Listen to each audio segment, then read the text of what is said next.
नमस्कार नमस्कार नमस्कार, मेरा नाम है राजीव कुमार बजाज यानी आर के भी, और मैं हूं एडवोकेट प्रदीप नामग्याल जी के साथ। प्रदीप जी नमस्कार। नमस्कार सर, नमस्कार। Why can't I see Pradeep ji? Is there a problem again? नमस्कार सर, नमस्कार। आप सब लोगों को जय हिंद, जय महाराष्ट्र, जय भवानी, जय शिवाजी, जय सिया राम, हर हर महादेव, हर हर महादेव, वंदे मातरम, वंदे अस्सलाम वालेकुम, सत श्री अकाल, good evening, वणकम, in Chinese, ni hao, in Japanese, konnichiwa, Pradeep ji. Abaryako Jambo to our viewers in East Africa, South Africa, the continent of Africa, wherever they speak Swahili. Right, I'm getting a lot of responses from Taiwan, by Yes, the way, from Chinese Taipei, which is fantastic. I didn't know that there was a huge Indian population over there. After Amir Khan, you're the most watched person in China. Wow, isn't that lovely? Yes, sir. Pradeep ji को आज Pradeep जी को आज सुबह से कोई मिला नहीं। चलिए। But I'll tell you what, it is absolutely true. We're getting a lot of response from Shanghai, which is fantastic. And people want to know. Do you know something, Pradeep ji? Yes. और बड़ी अजीबोगरीब बात है कि Shanghai से बड़े उत्तर प्रदेश के बड़े लोग हैं यार वहाँ पे। बहुत है। एक तो the topics that you discuss national importance में और एक neutral और secular तरीके से बात करते हैं जी। Not the secularism of Congress, but as defined in our constitution. So there's a lot of people who appreciate this kind of a neutral stance, and that is increasing our views. And you get a correct view, एक सही view of what's really happening, the state of affairs. Is it in the right direction? That's and right. Then if people want to know that, they watch your show. And there's something that has happened to the guest. I could see Mr. Manoj Yadav as soon as I came in, and now I believe he's not there. And he's going to be joining very, very shortly. But in the meantime, Pradeep ji, the fact remains that as far as organizer is concerned and the RSS mouthpiece is concerned, yes, sir. And if you actually look at the Twitter handles or X handles of most of the Sangh Parivar, they seem to be attacking Ajit Dada Pawar again and again. I don't know why. They say, what is he bringing on the table? Why have you got him with you? Ajit Dada Pawar को अपने साथ क्यों रखा हुआ है आपने? Effectively telling the BJP कि भैया हो गया ना, आपने बदला ले लिया शरद पवार जी से, क्योंकि शरद पवार जी ने उद्धव ठाकरे जी को मना के फुसला के जो भी करके आपसे छुड़वा के उनको मुख्यमंत्री बना दिया और 2.5 साल तक उनकी सरकार चलाई। अब आपको अजीत दादा पवार की क्या जरूरत पड़ गई, क्योंकि आपने सरकार तोड़ ही ली थी एकनाथ शिंदे जी के साथ। अजीत दादा पवार की अब क्या जरूरत है प्रदीप जी? सर अगर शादी किया है तो निभाना पड़ेगा, तो शादी से पहले सोच लिया होता क्या गुण क्या है अवगुण क्या है। तो once if prime minister Modi, because ऐसे नहीं कि overnight the decision, because Modi ji बात कर रहे हैं 70,000 करोड़ के बात कर रहे हैं, बार बार मीटिंग्स हो रहे हैं, तो everybody knew what's happening. And you got RSS BJP समन्वय समिति भी है, कमिटी भी है, that meets regularly and discuss the what is happening in the affairs of the nation. So nothing was actually कुछ छुपा हुआ नहीं था. It's not an overnight jump over. So मेरा कहना है कि if Modi ditches him right now, if Prime Minister Modi ditches Ajit Pawar right now, you don't send a message to the alliances that ये फिर वो use and throw वाली policy है. तो number one, पहले से इसका कोई जरूरत नहीं था, अब जरूरत है, शादी कर लिया, तो मेरा हिसाब से लेकिन मेरा आरएसएस इतनी ज्यादा उत्तेजित क्यों है अजीत दादा पवार को लेकर के? मतलब मेरा ये कहना है, क्योंकि अगर जैसा आपने कहा आप शादी कर लिए, भले ही दूसरी शादी हो, लेकिन फिर भी अब निभाना तो पड़ेगा। दूसरी बेगम है आपकी भाई, अब निभाना पड़ेगा आपको। अब वो बड़ी बेगम है एकनाथ शिंदे, वो तो बड़ी बेगम क्या, वो तो नवाब बन गए। वो मतलब ऐसे लग रहा है कि you are beholden to mister Eknath Shinde, the way Eknath Shinde साहब इज बिहेविंग। लेकिन जहाँ तक अजीत दादा पवार का प्रश्न है, Ajit Dada Pawar will have to prove his usefulness to the BJP and to the rest of the alliance, because at the moment he seems to be under pressure because he is unable really to hold his flock together. Look at what's happened in Pune. All these people have come back into the Sharad Pawar fold. I agree, it's only one district, लेकिन फिर भी sir Pune के पालक मंत्री जो हैं, guardian minister जो हैं, वो अजीत दादा पवार हैं। चंद्रकांत पाटिल साहब को बाहर निकाल करके अजीत दादा पवार खुद बन गए वहां के पालक मंत्री, और वहीं के लोग छोड़ करके शरद पवार के पास चले गए। जी बताएं। अब इनको लड़ाया, I don't think Ajit Pawar भी उनको मालूम है कि he alone can not take on the might of Sharad Pawar, तो he always thought that centre support से वो लड़ पाएंगे, और वो भी नेचुरल पॉलिटिक्स, अजीत पवार कल का बच्चा है, वो शरद पवार से कहां पंगा ले पाएगा। तो he required the central support, centre has supported him and centre has supported him even after failure के बाद भी सुनेत्रा पवार को वहां से लड़ा है शरद पवार जी के खिलाफ, फैमिली में डिस्प्यूट कराया। Now he has taken this challenge, he is taking the challenge because probably there was some communication between the central command and Ajit Pawar. He fought, Sunitra Pawar ladi, हारी, and then immediately she's taken the Rajya Sabha. Now the BJP has not left him there and isolated. They have seen that, and they have not left him, and they have not left him in spite of the presence of Mr. Nawab Malik. Exactly. Nawab Malik साहब के साथ के खिलाफ देशद्रोह का case है, UAPA का case है, एनआईए इन्वेस्टिगेशन कर रही है। देवेंद्र फडणवीस जी ने व्यक्तिगत तौर पे लिया जो कुछ भी नवाब मलिक साहब ने कहा, और ये भी बात ठीक है कि नवाब मलिक साहब ने व्यक्तिगत टिप्पणी जरूर करी थी देवेंद्र फडणवीस जी और उनकी पत्नी पर, जिससे उनके हृदय को बहुत ठेस पहुंची देवेंद्र फडणवीस जी को। इसके बावजूद कि नवाब मलिक साहब जो हैं अभी अजीतदादा पवार के साथ हैं और दिखते भी हैं। उस दौर पे नवाब मलिक जी को शरद पवार ने खुली छूट दी थी, खुली छूट, किस पे भी आरोप लगाओ, कुछ भी बोल दियो। आप पे भी आरोप लगाया था, आपका भी वीडियो दिखाया था 6 बार। Yes yes. और कहा एटम बम फोड़ने वाला हूं, एटम बम फोड़ने वाला है। And by the way I still maintain mister Nawab Malik is a very dear friend of mine, he is a very good friend of mine, he was just misled, that's all. उनको बहुत अच्छे तरीके से किसी ने, हमारे ही कुछ मित्र थे जिन्होंने जाकर के उनको ब्रीफ किया हम लोगों के खिलाफ, that is no problem. I am reasonably certain mister Nawab Malik will be back on this show. However, all I am saying is, even now, Mr. Devendra Fadnavis and Ajit Dada Pawar are together, in spite of the huge opposition from everywhere, which is what I can't understand. हाँ, और मैं जो बात कर रहा था ना sir अभी, जैसे शंघाई से, अब शंघाई से मैसेज आ रहे हैं, अरे भाई कोई कानपुर वाला है वहां पे रहता है, कोई बहराइच वाला वहां पर रहता है, यार सहारनपुर वाले बिल्कुल शंघाई में, और वो सब लोग जानना चाहते हैं कि योगी आदित्यनाथ जी को क्या असल में नरेंद्र मोदी जी बाहर कर रहे हैं। अब let's ask mister Manoj Yadav साहब, समाजवादी पार्टी के chief spokesperson and one of the most articulate spokespersons that I have ever come across, and very knowledgeable by the way, one of the most knowledgeable and well-read people in this entire country। और मैं उनको चढ़ा नहीं रहा हूं क्योंकि वो इस वक्त हमारे साथ हैं, लेकिन बिल्कुल सत्य है जो मैं बोल रहा हूं। मनोज यादव जी नमस्कार। नमस्कार नमस्कार नमस्कार सर, जय हिंद जय हिंद, कैसे हैं सर? बहुत बढ़िया लग रहे हैं, जबरदस्त लग रहे हैं। गाड़ी में शायद आप अभी इस वक्त कार में शायद ट्रैवल कर रहे हैं। कार में हूँ। कहाँ से कहाँ जा रहे हैं सर? कुछ अगर कोई टॉप सीक्रेट मिशन नहीं है। 8 बजे मेरा एक शो है, तो स्टूडियो के लिए मैं निकला था जी, तो वही मैंने कहा रास्ते में लखनऊ में क्या नोएडा में? लखनऊ। अच्छा, तो सर मैंने जैसे अभी बताया कि मुझे बड़ा आश्चर्य हो रहा है कि शंघाई में, चाइना में जो शंघाई है, वहां पर हमारे उत्तर प्रदेश से बहुत लोग रहते हैं और वो बहुत शो देखते हैं, और वो ये जानना चाह रहे हैं कि भैया ये बताओ, उनका बेसिक सवाल ये है कि अभी उत्तर प्रदेश में चल क्या रहा है, क्या योगी जी रहेंगे नहीं रहेंगे, क्या भारतीय जनता पार्टी दो फाड़ हो जाएगी या क्या होगा?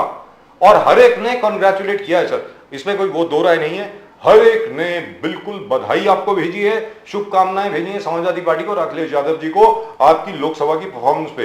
वो एक्चुअली मुझे बहुत पहले पढ़ना चाहिए था, ये 10 दिन पहले की आ गई हैं सारे जो कमेंट्स आए थे। My fault, I should have read it earlier, but this is amazing. So you are being watched all over the world, fantastic. So Manoj Yadav ji, आप ये बताएं, आदरणीय सम्माननीय योगी जी क्या वापस मठ में जाएंगे या कार्यालय में रहेंगे सर?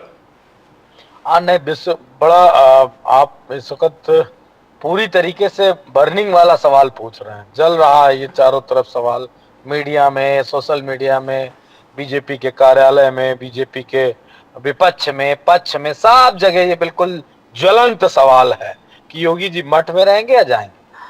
अगर मेरे अपने अनुभव के आधार पर, मैं जो बीजेपी को रीड करता हूं उसके आधार पर अगर मैं कहूं तो मुझे ऐसा लगता है योगी आदित्यनाथ जी अपना टेन्योर पूरा करेंगे। बीजेपी उनको हटाने नहीं जा रही। बड़ा प्रयास हुआ, बड़ी बातें हुई, बीजेपी के पास उत्तर प्रदेश में ऐसा कोई लीडर नहीं है जिसको वो चीफ मिनिस्टर बना सके। योगी आदित्यनाथ का अपना एक स्टाइल है और उसी स्टाइल से वो काम करते हैं। निश्चित तौर पे जो 2 दिन से घटनाएं उत्तर प्रदेश में 3 दिन से घट रही हैं, वो योगी आदित्यनाथ जी को जिंदा रखने के लिए पर्याप्त है। जैसा कि उन्होंने अपने पुलिस महकमे और एसडीएम डीएम मुजफ्फरनगर को पहले एक आदेश दिया कि अब कांवड़ यात्रा जिस रास्ते से निकलेगी, फिर वहां पे मुसलमानों की आइडेंटिफिकेशन होना चाहिए, मुसलमान कौन है, कौन हिंदू है, कौन सी दुकान फल की हिंदुओं की है, कौन सी मुसलमानों की। तो योगी आदित्यनाथ की पहचान यही है आरके जी, और जिस व्यक्ति की जो पहचान है उस पहचान के दम पे ही अपने आप को राजनीति में बनाए रखना चाहता है। तो योगी आदित्यनाथ ने वो अपना काम कर दिया है। इस इतने ही कृत्य से, जितना कृत्य उत्तर प्रदेश में आज भी एक आदेश आया है कि पूरे ऑल ओवर यूपी में जहां जहां कांवड़ यात्रा निकलेगी उस रास्ते पे सभी को अपनी आइडेंटिटी देनी पड़ेगी। होटल वाले को, फल वाले को, सब्जी वाले को, सबको बताना पड़ेगा साहब हम इस धर्म के हैं, और वो चॉइस है कि कांवड़ यात्री किस दुकान पे खाएंगे, किस पे नहीं खाएंगे। मनोज यादव जी, मगर एक चीज है कि क्या ये इसमें कुछ फॉल्टी है? बिकॉज सभी को अपना अपना, यहाँ पर मुंबई हो, महाराष्ट्र में हो, कब सबको अपना बोर्ड तो डिस्प्ले करना ही पड़ता है। सबको अपना नाम, प्रोप्राइटर, क्या धंधा है, म्युनिसिपैलिटी का रजिस्ट्रेशन, जो लोकल काउंसिल का रजिस्ट्रेशन, ये तो यूजुअली डिस्प्ले करते हैं। मगर अभी इस ये संदर्भ में क्या इतना बड़ा चर्चा क्यों हो रहा है? क्यों हो रहा है? मींस क्या ये, जैसे बीजेपी कह रहा है कि आप कम्युनलाइज कर रहे हो, आप इसको कम्युनलाइज कर रहे हो, ये नॉर्मल रूटीन प्रोसीजर है कि सबको अपना दुकान के सामने अपना नाम, अपना प्रोप्राइटर का नाम, कंपनी का नाम, जीएसटी, सीएसटी, एक प्रथा है। मगर अब इसको क्या एक बढ़ावा दे रहा है? क्या या आपको लग रहा है कि टारगेट हो रहा है, मुसलमान को टारगेट किया जा रहा है? प्रदीप जी, टारगेट नहीं है ये। पुलिस जो आपने योगी आदित्यनाथ को लेकर जो अभी सवाल पूछा था, ये उससे कनेक्ट है। आप एक बार सोच के देखें ना, योगी आदित्यनाथ ने मैसेज आरएसएस को, बीजेपी को ये मैसेज दे दिया कि मैं ही हूं इकलौता जो इतने बड़े बड़े असंवैधानिक अनुच्छेद 15 को धज्जियां उड़ा के मैं उसका इस्तेमाल कर सकता हूं, दूसरा कोई बीजेपी में नहीं है, न कर पाएगा। तो ये योगी आदित्यनाथ ने मैसेज दिया है कि मैं अनुच्छेद 15 की ऐसी की तैसी कर दूंगा। तो फिर जाहिर सी बात, मनोज यादव जी, क्या है कि जैसे कांवड़िया यात्रा होती है, अलग अलग यात्रा होती हैं, उस वक्त जो है वो सबसे ज़्यादा जो बिकवाली होती है बेचारे फल वालों की, छोले भटूरे वालों की, जो साथ में बेचने वालों की, प्रसाद वालों की, उसमें क्या है कि उनका अगला 2-3 महीने का खर्चा चल जाता है। अब इसमें अगर आप आइडेंटिफाई करेंगे कि ये मुसलमान की दुकान है, ये हिंदू की दुकान है, ये बौद्ध की दुकान है, ये शेड्यूल कास्ट की दुकान है, ये इस जात वाले की दुकान है, ये उस जात वाले की दुकान है, क्योंकि ये सिर्फ एंटी मुस्लिम ही नहीं है, क्योंकि इसके अंदर अलग अलग जातों का भी जिक्र आएगा, रेफरेंस आएगा कि कौन निषाद है, कौन कुर्मी है, कौन केवट है, कौन क्या है। तो आपको लगता नहीं कि इसकी वजह से उत्तर प्रदेश की राजनीति जो पहले ही इतनी पोखल पोखल हो गई है और ज्यादा पोखल हो जाएगी? हालत खराब होने वाली है सर इससे, तो मुझे ऐसा लगता है। मनोज यादव जी, देखिए, अगर योगी आदित्यनाथ के मन में, उनकी विचारधारा में, उनके अंदर ये कोई भी अगर बीज बहुत समय से अगर ये चल रहा होता तो वो अपने 7 साल में पहले ही ये डिसीजन ले लेते जी। डिसीजन किस टाइम लिया है? उस टाइम लिया है जब ये दिल्ली टू लखनऊ ये चर्चा चल रही है हर फ्लाइट में कि योगी आदित्यनाथ का इस्तीफा कब होगा, योगी आदित्यनाथ को मुख्यमंत्री पद से कब हटाया जाएगा, किसको बनाया जाएगा, मौर्य जी बनेंगे, पाठक जी बनेंगे, त्रिवेदी जी बनेंगे, पटेल जी बनेंगे, कौन जी बनेंगे, इस पे चर्चा हो रही। तो योगी आदित्यनाथ क्या कर सकते हैं, क्या बता सकते हैं, क्या दिखा सकते हैं?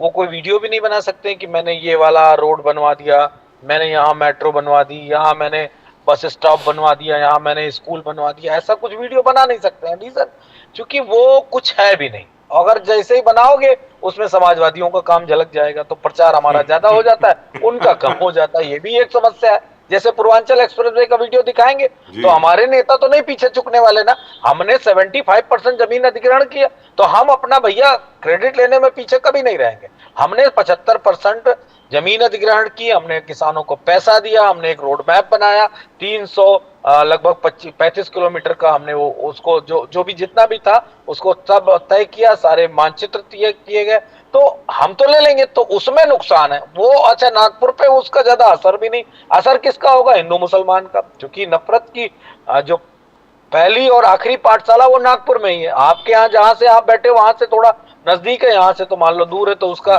असर जो है इन सारी चीजों के माध्यम से बेहतर तरीके से दिया जा सकता है। और लेकिन उसका असर ज्यादा यूपी में पड़ता है सर उसका असर ज्यादा यूपी में पड़ता है। मध्य प्रदेश से होकर के सीधा यूपी जाता है, उसका असर जो है यहाँ मुंबई तक आते आते वो जरा डाइल्यूट हो जाता है। लेकिन फिर भी आपसे जानना चाहता हूं, अखिलेश यादव जी ने अपने ट्विटर पे, अपने एक्स अकाउंट पे लिखा है, जबरदस्त ब्यूटीफुल ट्वीट उनकी जो आई है अखिलेश यादव जी की, मॉनसून ऑफर 100 लाओ सरकार बनाओ। ये मजाक कर रहे हैं, उंगली कर रहे हैं, छेड़ रहे हैं, क्या कर रहे हैं, ये जरा बता दीजिए। हाँ नहीं, बड़ा अच्छा सवाल है, ये भी बड़ा ज्वलंत सवाल है, बिल्कुल जिसे कहते नहीं इस वक्त सुपर हिट सवाल है ये पूरे देश की मीडिया में। नहीं, इसमें एक अगर अंदर की मार्मिकता की बात करेंगे, दो पहलू हैं। एक मार्मिक पहलू, मार्मिक पहलू ये कि समाजवादी पार्टी जो है और समाजवादी जो हमारी विचारधारा है वो सबसे ज्यादा पिछड़ों और दलितों को और जो शोषित है उस समाज को आगे करने के लिए पूरी समाजवादी विचारधारा बनी है। और लोगों को गैर बराबरी को खत्म करके बराबरी पे कैसे लाया जाए, ये वाली बात है। तो सवाल उठता है कि केशव प्रसाद मौर्य जी के लिए क्यों ये ऑफर है। ऑफर इसलिए है 2017 में उन्होंने कहा कि उनके दम पे सरकार बनी, और जब दिल्ली गए और दिल्ली में फैसला उल्टा हो गया तो उनको बेचारों को किसी अस्पताल में भर्ती होना पड़ा, उन्हें अटैक जैसा कुछ आ गया था और वो बड़े सदमे में चले गए थे कि मैं प्रदेश अध्यक्ष, पूरी मेहनत मैंने की, पूरा मेरा नाम, पिछड़ों को मैंने एकजुट किया, और वो उनको सत्ता नहीं मिली, उनको पीडब्ल्यूडी से ही संतोष करना पड़ा। तो हमें एक टीस है, हमें टीस ये है, देखिए वो कोई समाजवादी पार्टी का हो, बसपा का हो, बीजेपी का हो, कांग्रेस का हो, अगर कोई पिछड़े को जिसके वोट के दम पे सत्ता मिली हो किसी दल को भी लगातार कंटिन्यूटी में दूसरी बार, तो ये बनता है कि उस पिछड़े को हक मिले। तो हमारा पहला तो दर्द है कि केशव प्रसाद मौर्य को चीफ मिनिस्टर बनना चाहिए, ऐसा हमारा दर्द है, क्योंकि हम पिछड़ों की बात करते हैं, दलितों की बात करते हैं, तो उनको बैठना चाहिए। दूसरा, ये अगर आप तंज कहते हैं या कोई आप घुड़की लेना कहते हैं या कुछ ऐसा शब्द इस्तेमाल करना चाहते हैं तो वो भी है, चुस्की भी है। इसलिए भी है कि आपको समझ में कब आएगा, कब समझ में आएगा। हम बार बार आपको ऑफरिंग दे रहे हैं। अच्छा, जब केशव प्रसाद मौर्य जी टकराते हैं तो हमारे किसी प्रदेश अध्यक्ष से नहीं टकराते हैं, हमारे किसी पार्टी के दूसरे नेता से नहीं, सीधे राष्ट्रीय अध्यक्ष जी से टकराते हैं। तो अगर आप आदरणीय अखिलेश यादव जी से टकराहट रखते हो या उनको उनके बराबर आप अपने आप को लीडर समझते हो तो आपकी कुछ हैसियत होनी चाहिए। और वो हैसियत कैसे पता चलेगी, उसको मैं विद एग्जाम्पल प्रूव करूंगा आपके यहाँ। देखिए, आप जब विधायक तोड़ के लाओगे तब आपकी हैसियत पूरे प्रदेश को और देश को पता चलेगी कि केशव प्रसाद मौर्य कितने ताकतवर नेता। इससे पूर्व की बात करो, बीजेपी जब अपने इसी तरह उरोस भी थी, जब राम मंदिर वाला लफड़ा किया इन लोगों ने देश भर में, तो कल्याण सिंह इनके क्या शब्द मैं उनके लिए इस्तेमाल करूं, तो दिवंगत है वो, लेकिन सबसे हॉट बॉय के रूप में वो थे बीजेपी में। और चूंकि उनके मुख्यमंत्रित्व काल में वो सारा कुछ हुआ तो और भी ज्यादा सुर्खियों में थे। लेकिन कल्याण सिंह ने अपनी, जब बीजेपी ने उनको डिनाई किया, जब बीजेपी ने उनको फ्रंट फुट की जगह बैक फुट पे किया, तो कल्याण सिंह ने बीजेपी को बीजेपी की हैसियत दिखा दी।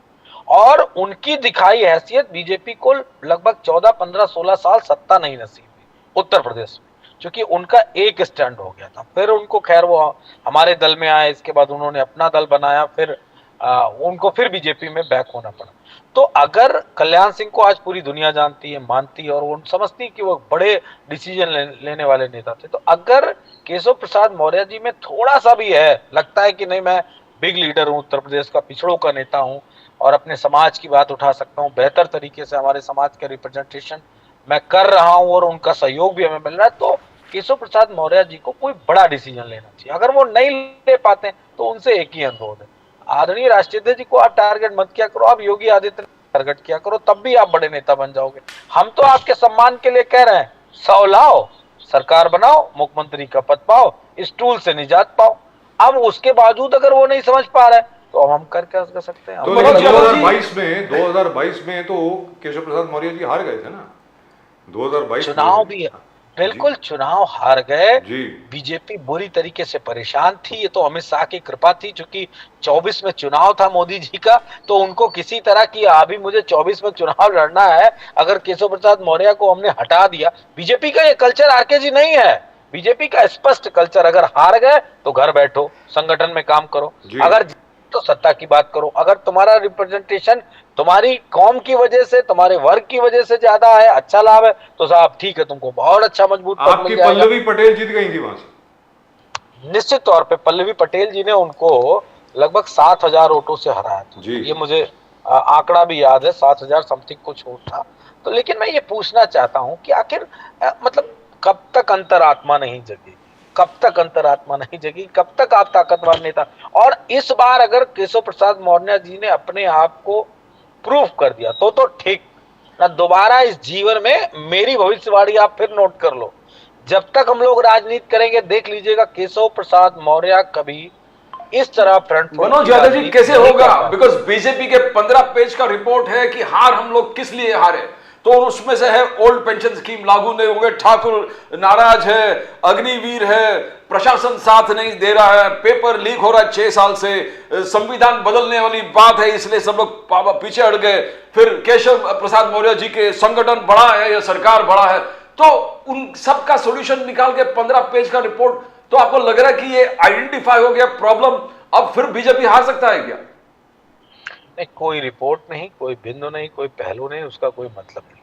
मैं स्पष्ट रूप से कह दे रहा हूं, बीजेपी की नीतियां पूरी तरीके से बेकार थी, जनता ऊब गई है, जनता बदलाव के मूड में थी, सरकार जो नहीं बदल पाई है।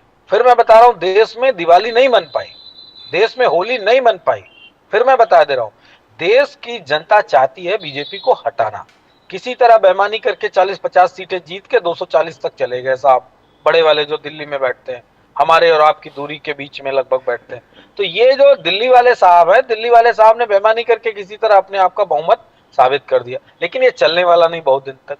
तो मैं तो एक ही बात कहूंगा कि अगर आप सम्मानजनक राजनीति करना चाहते हैं, दल कोई हो, तो आपको बड़े स्टैंड लेने पड़ेंगे। अगर वो स्टैंड नहीं ले सकते हैं तो जाहिर सी बात है अपमान होगा। हम परेशान है कि पिछड़ों को अपमान ना हो, और वो परेशान है कि हम स्टूल के सिवा कुछ चाहते ही नहीं है, स्टूल पे ही बैठेंगे जब बैठेंगे। लेकिन मनोज यादव जी, भारतीय जनता पार्टी ज्यादातर पहले, अभी तो नहीं पता, पहले भारतीय जनसंघ के दिनों से मुझे याद है, बड़े मदन लाल खुराना जी, केदारनाथ सानी जी, विजय कुमार मल्होत्रा जी, सुषमा स्वराज जी, ये सब, एमएल सोंधी साहब भी हुआ करते थे, और तो और छोड़िए, ये सब लोग जो थे ये बड़े दिग्गज लोग थे, बड़ा अच्छी तरह एनालिसिस करते थे। केएल शर्मा जी बहुत अच्छे तरीके से एनालिसिस करते थे एक जीत का और हार का। ये पहली बार मैंने देखा है कि भारतीय जनता पार्टी ये स्वीकार करने को तैयार नहीं है कि उनकी उत्तर प्रदेश में और महाराष्ट्र में बुरी तरह हार हुई है। पहली बार ये कहा गया है कि भाई हमें संविधान के ऊपर लोगों को गुमराह कर दिया गया, झूठ का पुलिंदा जो है वो हर जगह पर चला, ये चला वो चला। इसके पीछे क्या वजह हो सकती है? कि कोई जब तक कोई डिफीट को एक्सेप्ट नहीं करेगा तो जीतेगा कैसे सर? देखिए, झूठ की पाठशाला, पौधशाला सब कुछ आरएसएस और बीजेपी में नहीं था। विपक्षी झूठ नहीं फैलाते। अगर आप मुझे पूरे भारत में बीजेपी के हर स्टेट के उस नेता का आपको मैं भाषण सुना सकता हूं जिन्होंने कहा कि हमें 400 पार इसलिए चाहिए क्योंकि हमें संविधान बदलना है जी। अब अगर ये नरेंद्र मोदी कहना चाहते हैं या बीजेपी कहना चाहती है, आरएसएस कहना चाहती है, तो ये तो मिथ्य है, झूठ है, प्रपंच है कि आरएसएस और बीजेपी चाहती है कि ये संविधान बदले। और संविधान में और कुछ नहीं बदलना है, सिर्फ बदलना है कि पिछड़ों को आरक्षण, दलितों को आरक्षण कर दो, और जैसे ये लोग, इनका आरक्षण खत्म होगा, इनका एम्पावरमेंट खत्म हो जाएगा, इनका सशक्तिकरण खत्म हो जाएगा, और जैसे वो खत्म होगा निश्चित तौर पे पूरे देश में राजतंत्र लागू हो जाएगा। क्योंकि पिछड़ों को, दलितों को, अल्पसंख्यकों को, गरीब किसान मजदूरों को और अगड़ी जातियों में भी जो पीछे रह गए, क्योंकि अब उनको भी तो 10% ईडब्ल्यूएस का आरक्षण मिलता है। मैं ऐसा नहीं कहता कि आरक्षण सिर्फ पिछड़ों का और दलितों का, अगड़ों का भी है, उनका भी खत्म करना पड़ेगा। वैसे उनका स्वघोषित तो उनका आरक्षण तो चल रहा है, सदियां, दशक और पता नहीं क्या क्या बीत गए। अब उसके बारे में तो मैं नहीं ज्यादा जानना चाहूंगा उसमें, लेकिन स्पष्ट है कि कहीं ना कहीं जी ये एक षड्यंत्र था, जो षड्यंत्र नाकाम रहा। और ये ऐसी बात नहीं है मनोज यादव जी, और ये ऐसी बात नहीं है कि ये अभी से शुरू हुआ है, 1.5 साल पहले से ये शुरू हुआ है। अगर आपको याद हो, आदरणीय सम्माननीय ऑनरेबल वाइस प्रेसिडेंट साहब जो हैं, उन्होंने कहा था, और तो और छोड़िए, कि we have to take a second look at the constitution. जहां जहां पर एग्जीक्यूटिव को काम नहीं करने दिया जा रहा, वहां वहां वो सब क्लॉजेस को हटाना चाहिए। जगदीप धनखड़ साहब ने कहा है, और तो और छोड़िए, उसके बाद राम माधव साहब, उसके बाद आनंद हेगड़े साहब, और उसके बाद न जाने कितने और साहब। तो the BJP can not deny this कि उन्होंने नहीं कहा है कि हम कॉन्स्टिट्यूशन नहीं बदलना चाहते। कहां है उन्होंने भाई? तो मनोज यादव साहब, अभी आपको लगता है कि they have learn their lesson, उनको ये अब सबक वो सीख लिया है उन्होंने, और अब ऐसी कोशिश ये लोग नहीं करेंगे? मनोज यादव जी, मैं ज्योतिष, लेकिन मैं एक बात कह सकता हूं कि अभी जो 3 स्टेटों का चुनाव है, जिसमें एक स्टेट आपका हरियाणा और झारखंड है जी, इस स्टेट के चुनाव के परिणाम आने के बाद बीजेपी को थोड़ा सा सबक और सीखने को मिला, क्योंकि बुरी तरीके से तीनों स्टेट बीजेपी हारने जा रही है। 10 उपचुनाव उत्तर प्रदेश की सीटों के हम इनको 8 की अनुपात 2 से हराना चाहते हैं। अब 2 सीटें इनकी बिल्कुल कैडराइज 2 सीटें होंगी, वो जीत जाएंगे। अगर जीत जाएंगे, हमारी 5 है मौजूदा, 5 में 3 और हम प्लस करेंगे, लगभग 8 सीटें हम जीतने का फुल प्रूफ प्लान बना चुके हैं। तो ये जब इनको 3 स्टेट का झटका लगेगा और उपचुनाव का झटका लगेगा, तो आरके जी मैं दावे से कह रहा हूँ बीजेपी कुछ हद तक सही होगी, और तब तक कुछ और भी घड़ियां आने वाली हैं। उन घड़ियों का हम सब बेसब्री से इंतजार कर घड़ियां रहे हैं। आ गए, संविधान हत्या दिवस मना रहे हैं मनोज यादव जी, संविधान हत्या दिवस। आप ही चिल्लाते हो कि इमरजेंसी, अनडिक्लेयर्ड इमरजेंसी है पिछले 10 साल में, पर मोदी जी ने पूरा हिस्ट्री निकाल के अमित शाह जी के साथ 25 जून हर वर्ष मनाएंगे संविधान हत्या दिवस।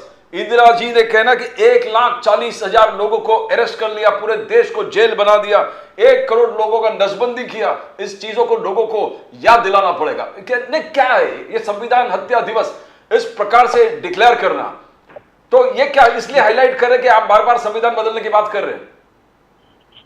देखिए, बीजेपी को एक बात नहीं बोलनी चाहिए और कभी नहीं बोलनी चाहिए। आप लोगों का अनुभव बहुत बड़ा है, मुझसे बहुत बड़ा है। आप लोगों ने उस राजनीति को भी बड़े प्यार से देखा, सुना, समझा होगा। बीजेपी इस देश की राजनीति में अछूत के रूप में कार्य कर रही थी। ये शब्द मुझे नहीं इस्तेमाल करना चाहिए, लेकिन चूंकि मेरी मजबूरी है, मैं दूसरा कौन सा शब्द कहूं। कोई किसी भी तरीके का महत्व नहीं था भारतीय राजनीति में बीजेपी का। ये धन्यवाद दे समाजवादियों को, समाजवादी विचारधारा को, समाजवादी दलों को, नेताओं, जिन्होंने इस देश में इमरजेंसी के खिलाफ एक बड़ा आंदोलन क्रिएट किया, और उस आंदोलन में बीजेपी हमारी साथी बन गई। और बीजेपी ने उस इमरजेंसी की लड़ाई में कितना सहयोग किया, ये सब जग जाहिर है, किताबों में, सबके रिकॉर्ड्स में। समाजवादी पार्टी और समाजवादियों ने जितना बड़ा संघर्ष इमरजेंसी के खिलाफ किया, मैं खुद व्यक्तिगत तौर पे आपको बता चुका हूं या नहीं बताया हूं। मैं लोकतंत्र रक्षक सेनानी का बेटा हूं। मेरे फादर भी इमरजेंसी में 6 मंथ से ज्यादा जेल में रहे, और वो उत्तर प्रदेश के पहले व्यक्ति थे जिनका इमरजेंसी में बेल हुआ था। मतलब फर्स्ट पर्सन ऑफ 6 महीने, चूंकि उसमें 2 साल की और 19 महीने, नेताजी 19 महीने जेल में रहे, बहुत सारे लोग 2-2, 2.5 साल जेल में रहे। तो my father is the first person who bailed MISA में के तहत उनको सबसे पहले बेल उत्तर प्रदेश में मिली, और शायद कानून की किताब में भी दर्ज। मैं उनका बेटा हूं, तो मुझे भी तो दर्द है। मैं तो पैदा भी नहीं हुआ था तब जब मेरे पिताजी जेल में थे। मेरे बड़े भाई का जन्म हुआ तो उनका नाम इसलिए मेरे फादर ने, मेरे अंकल हैं एक, और सब लोगों ने उनका नाम जेलर रख दिया, क्योंकि वो जेल में बंद थे। तो एक मतलब हम लोगों के साथ यादें हैं, जैसे मीसा भारती जी का नाम आप लोग सुनते हैं। जब लालू प्रसाद जी जेल में थे तो मीसा जी का जन्म हुआ, तो उन्होंने उसके नाम से ही उनका नाम रख दिया। तो बीजेपी के पास क्या है? बीजेपी के कुछ लीडर्स जेल जो गए थे, उनको अभी पेंशन, वो भी पेंशन देने वाले ये लोग नहीं थे, वो हम थे। समाजवादी पार्टी ने पेंशन शुरू की उत्तर प्रदेश में, तो हम उनको दे ही रहे, अब बीजेपी दे रही।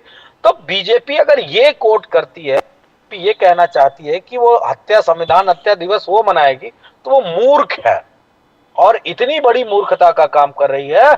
उस इमरजेंसी की लड़ाई समाजवादियों ने लड़ी थी, बीजेपी ने नहीं लड़ी थी। बीजेपी अछूत थी राजनीति में। उस दौर में कोई बीजेपी के नजदीक नहीं जाना चाहता था, बीजेपी से कोई हाथ नहीं मिलाना चाहता था, चूंकि नफरत की पूरी राजनीति भाजपा का ही पूरी तरीके से राजनीतिक सिद्धांत है, जो कोई भी इस देश में राजनीति नहीं पसंद करता है, कोई नहीं पसंद करता। आप जिस स्टेट में बैठे हो, कल्पना करो और आप बताओ कि यही शिवसेना किस तरह बात करती थी, लेकिन समाजवादियों के साथ आके उनको बदलना पड़ा, कांग्रेसियों के साथ आके उनको बदलना पड़ा, और अपना पूरा पॉलिटिकल टेक्सचर उन्होंने चेंज किया, और वो आज सेकुलरिज्म की बात कर रहे हैं, समाजवाद की बात कर रहे हैं, नफरत की राजनीति उन्होंने खत्म कर दी। तो बीजेपी को ये कोई राइट नहीं है, ना मौलिक, ना सैद्धांतिक, ना राजनीतिक, कि बीजेपी इस तरह की बात कहे या संविधान हत्या दिवस के रूप में मनाए, क्योंकि बीजेपी ऑलरेडी इस देश को कई बार हत्या जैसे रूप में ढकेल चुकी है। और देश आजाद और ये भी नहीं भूलना चाहिए मनोज यादव साहब, ये भी नहीं भूलना चाहिए। मैं मानता हूं कि आप सब लोग बड़े क्या कहते हैं उसको, आंखों की शर्म रखते हैं, तो इसलिए ज़्यादा बोलते नहीं हैं इस विषय के बारे में ज़्यादातर। लेकिन सामने से जो प्रोवोकेशन आता है, कभी कभी बोलना मजबूर हो जाते हैं आप लोग बोलने के लिए। बाला साहब देवरस, RSS के जो चीफ थे, जेल में थे, उन्होंने चिट्ठी लिखी इंदिरा जी को कि आप बताइए आपको हमसे क्या सपोर्ट चाहिए। इमरजेंसी के दौरान बाला साहब देवरस, RSS के सरकार बाहा, उन्होंने चिट्ठी लिखी है। It is on record, it is a real letter, nobody has denied it.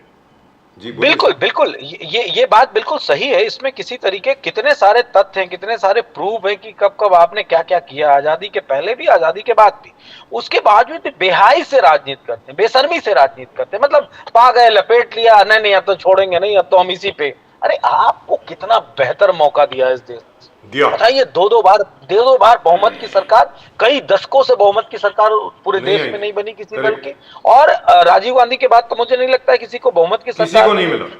किसी को भी नहीं मिली। जी। तो मैं तो ये जानता हूं कि बीजेपी को कुछ मेरिकल करना चाहिए था, कुछ अच्छा करना। जी। किया भी तो राम मंदिर का अपना श्रेय लेते हैं और मंदिर टपक रहा है, पुजारी बेचारे परेशान है कि तो टपकाऊ मंदिर बना दिया भगवान राम का। मतलब अभी तक टेंट में पानी नहीं टपकता था, मंदिर में पानी टपक रहा है, रोडें धसी जा रही, राम पथ धसा पथ बना चला जा रहा है, वो जहां देखो वहीं धस जाता है। लेकिन मनोज यादव जी, आपने राम मंदिर की बात करी, एक सेकंड, छोटी सी बात आपके सामने रखता हूं। इस बात पर हम लोग पहले डिस्कशन कर चुके हैं, तो इसको आप चाहें या ना चाहें, आपकी मर्जी है। लेकिन जो दूसरा सवाल है इसी सवाल में, वो बड़ा इंपॉर्टेंट है।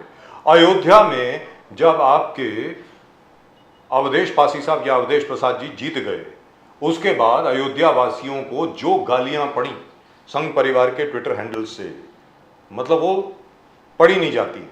और आज अभी मुक्तेश्वरानंद शंकराचार्य, ज्योतिष पीठ के शंकराचार्य, उनको गालियां पड़ रही हैं क्योंकि उन्होंने जाकर के उद्धव ठाकरे जी के बारे में कुछ कह दिया कि भैया धोखा हुआ इनके साथ। और उसके एक दिन पहले प्रधानमंत्री नरेंद्र मोदी जी ने खुद उनके पैर छुए।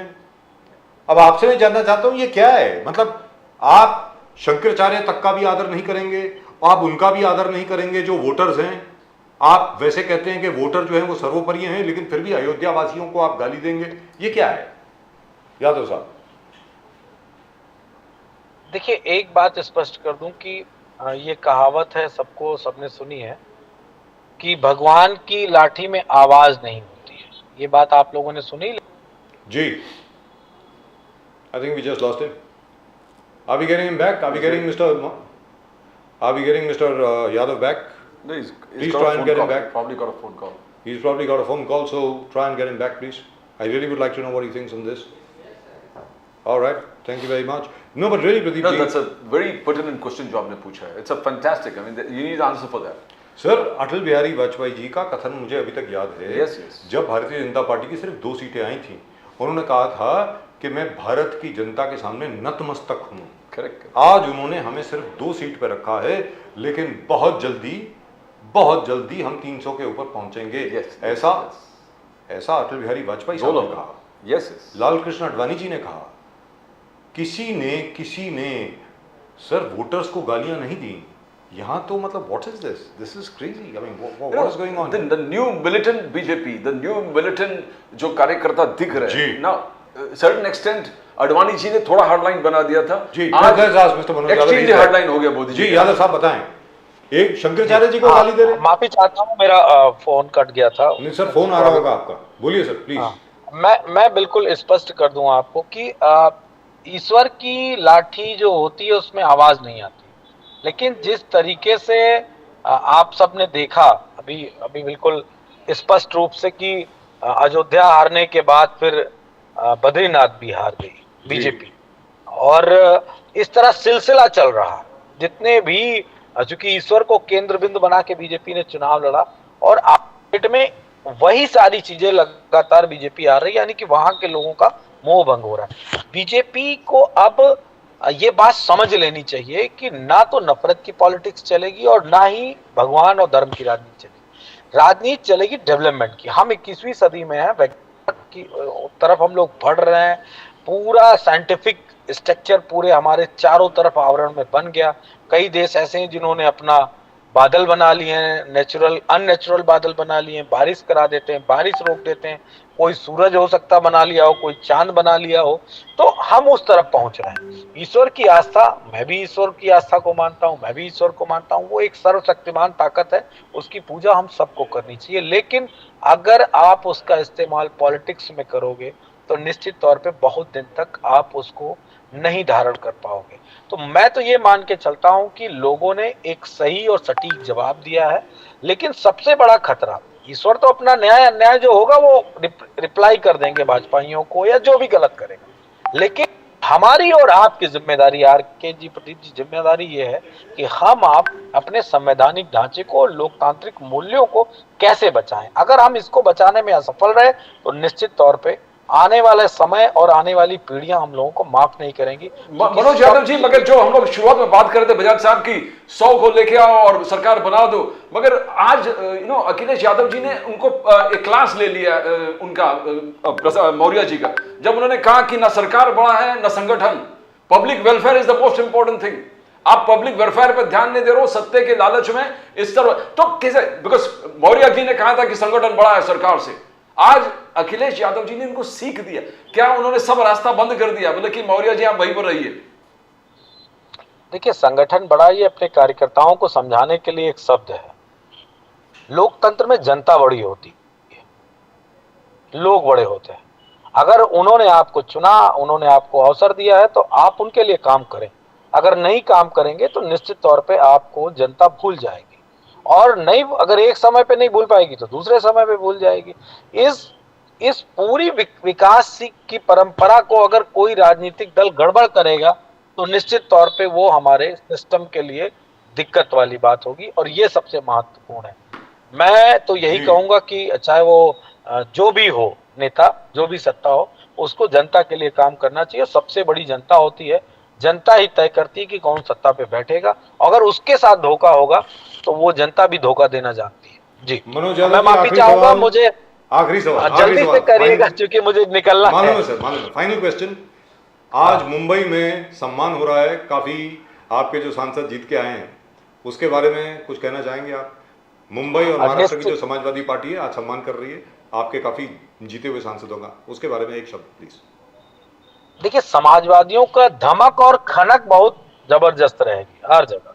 मैं जिस जिले से आता हूं वो आपको एक लाइन में स्टोरी बता देता हूं। जब 1952 में यह देश का जब पहला चुनाव हुआ तो मैं बाराबंकी जनपद को रिप्रेजेंट करता हूं, जो मेरा गृह जनपद है जी। तब जब नेहरू था, तब जब गांधी था, तब जब पूरा कांग्रेसमय था, तब भी हमारा डिस्ट्रिक्ट पहले राम सेवक यादव जी सांसद हुए हमारे जनपद से जब पहला चुनाव हुआ। तो समाजवादियों की धमक और खनक अलग है, और फिर उत्तर प्रदेश के समाजवादियों का, बिहार के समाजवादियों का अपना एक स्ट्रक्चर है, और वो पूरे देश में जाना जाएगा, पहचाना जाएगा। महाराष्ट्र की धरती को भी सलाम है, महाराष्ट्र की धरती को भी प्रणाम है। वहां गए, हमारे प्रदेश अध्यक्ष जी ने सबको बुलाया, सम्मान किया। हम लोकतंत्र बचाने का पूरा काम करेंगे, ये वादा हम आपसे करते हैं। आने वाले समय में लोकतंत्र और मजबूत होगा, और प्रजातंत्र में किस तरह जनता को उसका मान सम्मान मिले, उसके लिए भी हम काम लगातार करेंगे, मजबूती से करेंगे। यही समाजवाद हमको सिखाता है। Right, thank you so much sir, thank you Manoj Yadav ji, बहुत बहुत धन्यवाद आपका, बहुत बहुत शुक्रिया आपका हमारे साथ जुड़ने के लिए। Thank you so much sir, thank you very much. Well, that was nice, Mr. Manoj Yadav. He's very well informed, very articulate, as you always describe him. Yes, and